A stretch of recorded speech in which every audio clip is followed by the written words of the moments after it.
जय श्री कृष्ण।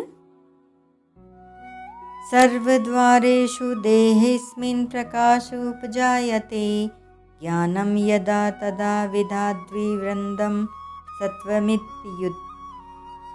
अध्याय 14 श्लोक 11। व्याख्या। सर्वद्वारेषु देहेऽस्मिन् ज्ञानं यदा, जिस समय रजोगुणी और तमोगुणी वृत्तियों को दबाकर सत्वगुण बढ़ता है, उस समय संपूर्ण इंद्रियों में तथा अंतःकरण में स्वच्छता निर्मलता प्रकट हो जाती है। जैसे सूर्य के प्रकाश में सब वस्तुएं साफ साफ दिखती हैं, ऐसे ही स्वच्छ बहिकरण और अंतःकरण से शब्दादि पांचों विषयों का यथार्थ रूप से ज्ञान होता है। मन से किसी भी विषय का ठीक ठीक मनन चिंतन होता है।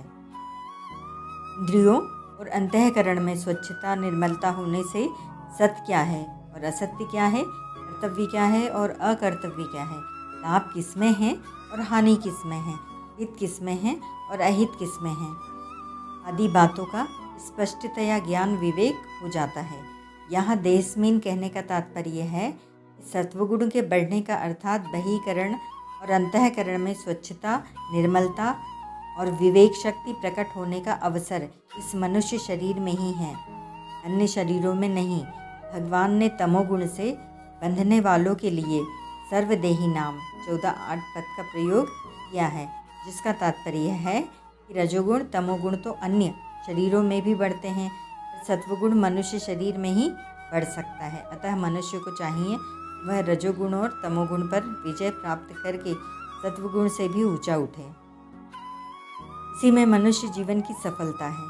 भगवान ने कृपापूर्वक मनुष्य शरीर देकर इन तीनों गुणों पर विजय प्राप्त करने का पूरा अवसर, अधिकार, योग्यता, सामर्थ्य और स्वतंत्रता दी है तथा विदाद विवृंदम सत्वमित्युत।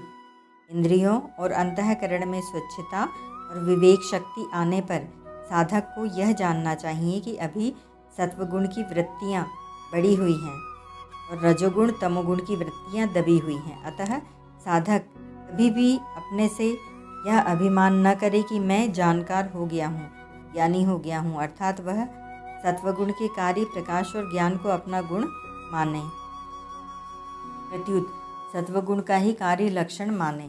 यहाँ इति विधात पदों का तात्पर्य है कि तीनों गुणों की वृत्तियों का पैदा होना बढ़ना और एक गुण की प्रधानता होने पर दूसरे दो गुणों का दबना आदि आदि परिवर्तन गुणों में ही होते हैं, स्वरूप में नहीं।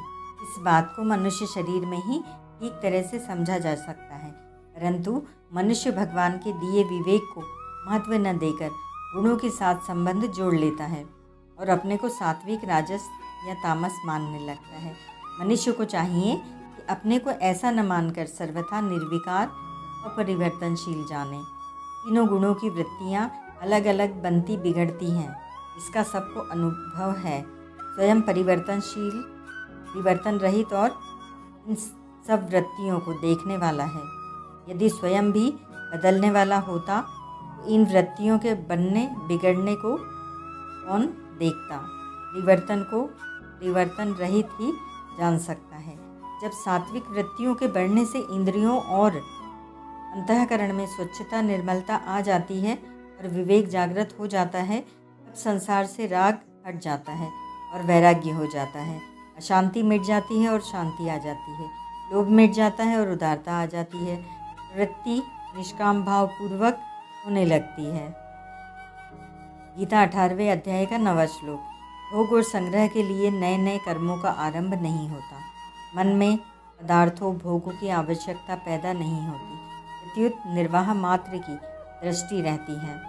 हर एक विषय को समझने के लिए बुद्धि का विकास होता है। हर एक कार्य सावधानी पूर्वक और सुचारू रूप से होता है। कार्यों में भूल कम होती है, कभी भूल हो भी जाती है तो उसका सुधार होता है, लापरवाही नहीं होती।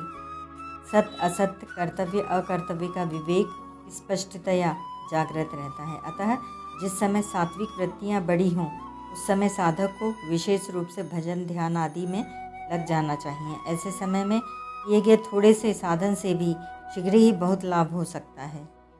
विशिष्ट भाव। प्रकाश और ज्ञान दोनों में भेद है। प्रकाश का अर्थ है इंद्रियों और अंतःकरण में जागृति, अर्थात रजोगुण से होने वाले मनोराज्य का तथा तमोगुण से होने वाले निद्रा, आलस्य और प्रमाद का न होकर स्वच्छता होना। ज्ञान का अर्थ है विवेक, अर्थात सत्य असत्य, कर्तव्य अकर्तव्य, नित्य अनित्य, ग्राह्य त्याज्य आदि का ज्ञान होना। ओम तत्सत।